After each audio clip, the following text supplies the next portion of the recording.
राधे राधे, जय श्री कृष्ण। वैदिक ज्योतिष विज्ञान की पाठशाला में आप सभी का स्वागत है और मैं हूं आपके साथ ज्योतिषाचार्य जया सिंह। आज मैं यहाँ पर मेष संक्रांति का चार्ट लेकर के उपस्थित हुई हूँ। हालांकि मुझे इस चार्ट को डालने में, इस कुंडली को डालने में बहुत देर हुई है, इसके लिए क्षमा प्रार्थी हूँ।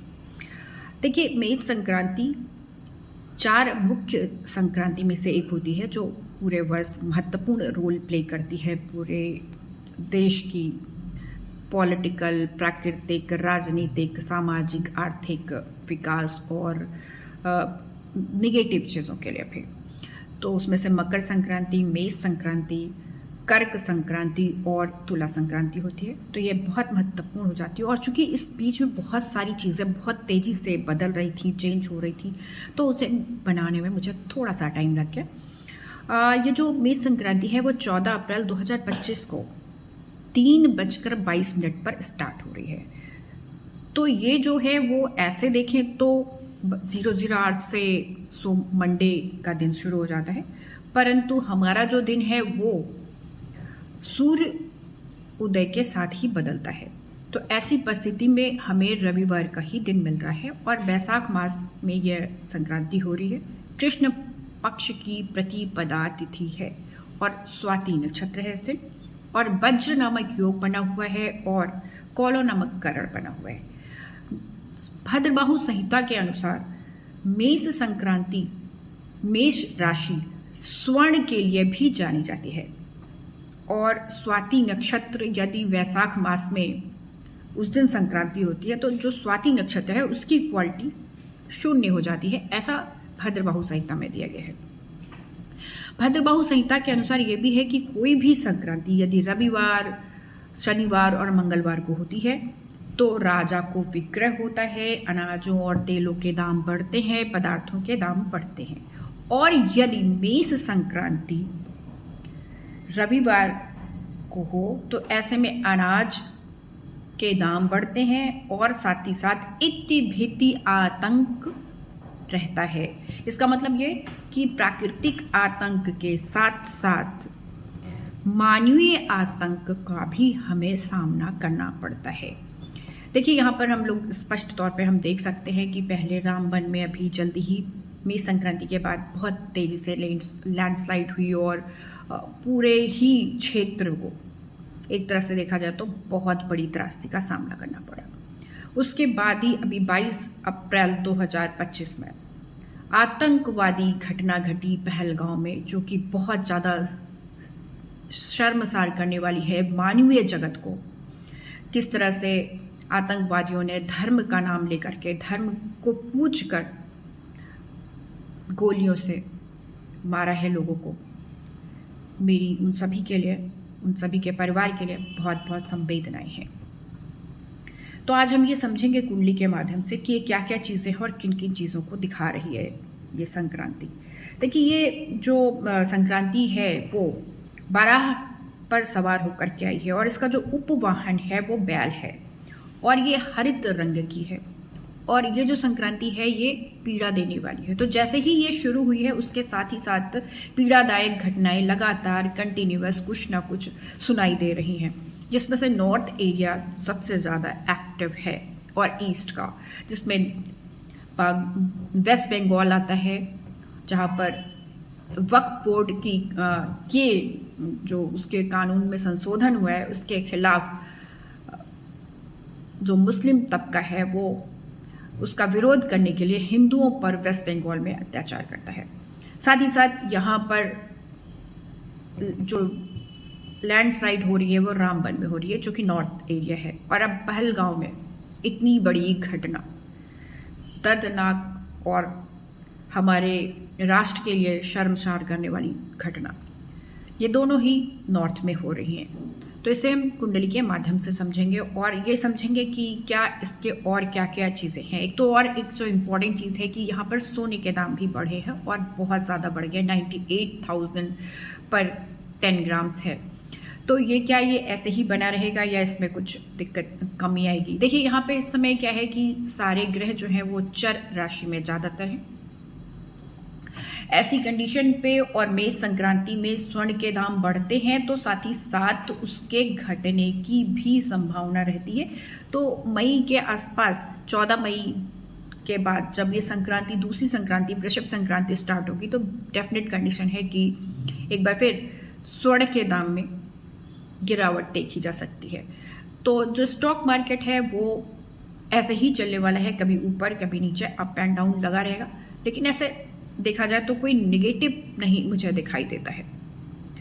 अब 2-3 प्रश्न थे जिसकी वजह से मुझे थोड़ा सा देर लगी है, तो मैंने पहले ये करना है कि देखिए, एक तो वेस्ट बंगाल में पहले बांग्लादेश में इतनी बुरी तरह से हिंदुओं के ऊपर अत्याचार हुआ, हिंदुओं को मारा गया जब उनके देश में सत्ता परिवर्तन हो रहा है तो, और ये घटना अगस्त 2024 के बाद से शुरू हुई और अभी वो घटना खत्म ही नहीं हुई थी कि वेस्ट बंगाल में वक्फ बोर्ड के खिलाफ कार्रवाई करते हुए मुस्लिम आतंकवादियों ने या मुस्लिम जो तबके ने हिंदुओं के ऊपर अटैक किया और वहां से हिंदुओं का पलायन भी होने लग गया।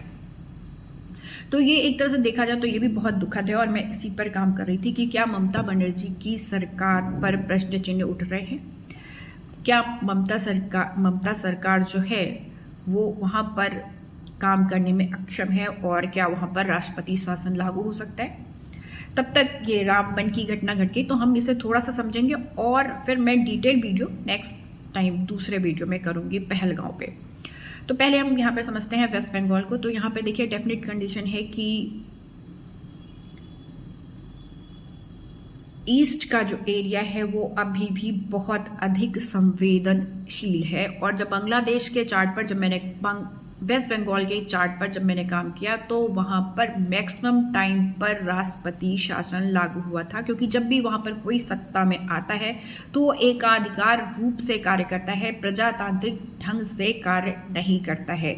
वहां पर किसी की भी सरकार, इससे पहले कम्युनिस्ट की सरकार थी वो भी, और उसके बाद अभी जब ममता बनर्जी की तृणमूल कांग्रेस की सरकार है वो भी प्रजातांत्रिक तरीके से कार्य को नहीं करते हैं। किसी एक पक्ष को फायदा पहुंचाने के लिए दूसरे पक्ष के न्याय को नजरअंदाज कर दिया जाता है।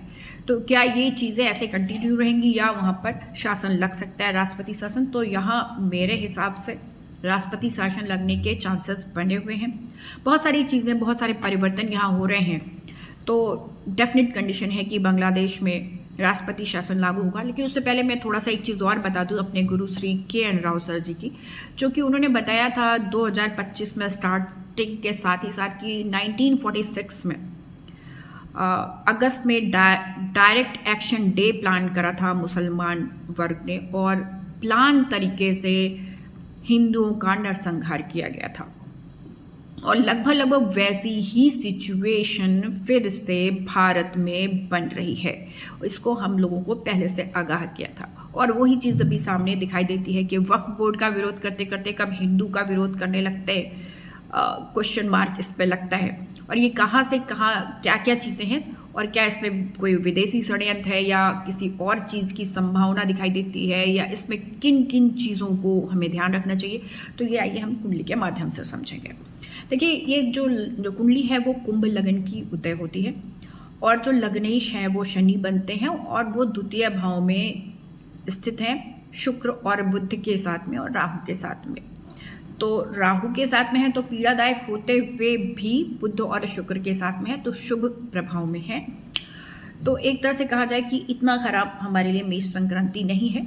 आर्थिक दृष्टिकोण से हम मजबूती से अभी भी खड़े हैं पूरे विश्व में। और जैसे भी अभी हमने देखा कि हमें सभी राष्ट्रों से लगभग विश्व के संवेदना प्राप्त हुई और पॉजिटिव रिजल्ट मिले, वो भी कहीं ना कहीं यहाँ हमें दिखाई देता है। जो सूर्य हैं वो तृतीय भाव में आ गए हैं सप्तमेश होकर के, 0 डिग्री के हैं, दारा कारक भी हैं, तो स्त्रियों की स्थिति को भी अभी भी कमजोर दिखा रहा है। वहां पर सप्तमेश का संबंध चंद्रमा से हो जाता है जो कि सस्टेश है, तो फिर एक कॉम्बिनेशन नेगेटिव बन रहा है स्त्रियों से संबंधित।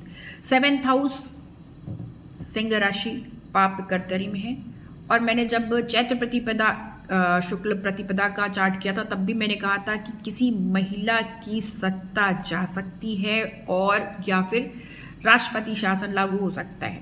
तो यहाँ पर पूर्वी क्षेत्र पाप कर्तरी में है और जो मंगल की सिचुएशन है वो इंडिकेट करती है कि कुछ चीज़ें दिक्कत में आ सकती हैं। इसको जब मैंने नवांसा चार्ट पे काम किया तो मंगल जाकर के 10वें भाव में बैठ जाते हो, भी सिंह राशि में पूर्वी क्षेत्र में। तो ये पूरी तरीके से क्लियरली इंडिकेट कर रहा है चार्ट की वेस्ट बंगाल में राष्ट्रपति शासन लगने की पूरी संभावना है, क्योंकि अगर राष्ट्रपति शासन नहीं लागू होगा तो वहां पर निष्पक्ष चुनाव भी शायद नहीं हो सकेगा। तो यहाँ पर एक स्पष्ट चीज़ें दिखाई देती है। अब ये चूंकि बहुत ज़्यादा मार्केट में बहुत दिनों से चल रही है यूट्यूब चैनल में और न्यूज़ चैनल्स पे, और कि राष्ट्रपति शासन लगने वाला है, अभी सेनाएं उतर रही हैं, ये वो, तो हेन तेन पता नहीं क्या क्या चीज़ें बताते रहते हैं। तो अब मैंने ये सोचा कि देख लेते हैं कि क्या यहाँ पर कब लग रही है। तो उसके लिए जो मैंने दशा पैटर्न जो देखा है तो उसमें मुझे जो है वो यहाँ पे ये जो दिखाई दे रहा है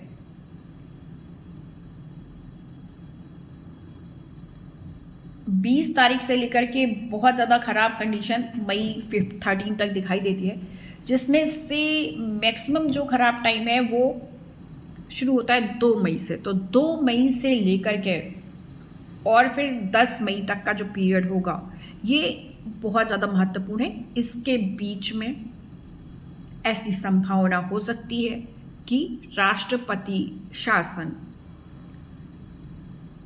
वेस्ट बंगाल में लग सकता है, और जो 1946 में लग सकता है। आज के लिए इतना ही। राधे राधे, जय श्री कृष्ण।